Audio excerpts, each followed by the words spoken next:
Welcome to waves media Telugu. Annamayya జిల్లా మదనపల్లిలో CPM నాయకుడు మురళి కేంద్ర ప్రభుత్వంపై విమర్శలు గుప్పించారు.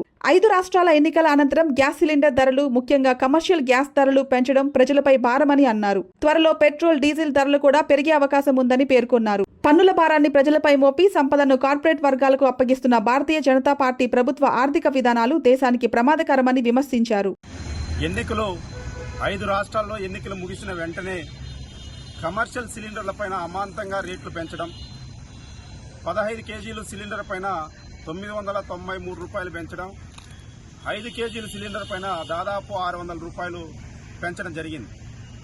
అంటే ఎన్నికలకు ముందు ఈ దేశంలో ఉన్నటువంటి ప్రజానీకాన్ని మత విద్వేషాలతో, హిందుత్వం పేరుతో రెచ్చగొట్టి ఎన్నికలు అయిపోయినటువంటి కౌంటింగ్ కూడా రాకనే ఇదే వాళ్ళు ఎవరైతే హిందువులని చెప్తున్నారో అదే హిందూ ప్రజలపైన వాళ్ళ అమాంతంగా ట్యాక్సులు పెంచేటువంటి ప్రయత్నం కూడా చేస్తున్నారు.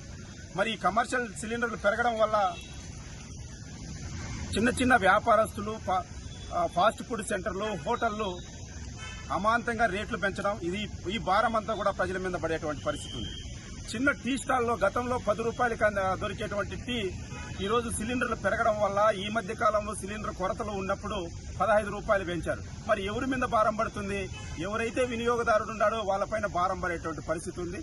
రేపో మాపో కౌంటింగ్ అయిపోయే లోపు పెట్రోల్, డీజిల్ కూడా పెంచడానికి మొత్తం సిద్ధం కూడా చేశారు.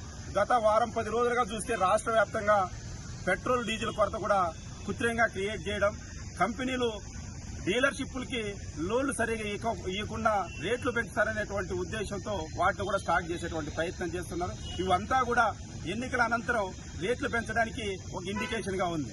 ఇప్పటికైనా భారతీయ జనతా పార్టీ ఈ దేశంలో ఉన్నటువంటి హిందుత్వం గురించి మాట్లాడేటప్పుడు మరి ఇదే హిందువులపైన ఎందుకు పన్నుల భారం మోపుతుందో ఈ హిందూ ప్రజలకే సమాధానం చెప్పాల్సినటువంటి అవసరం ఉంది.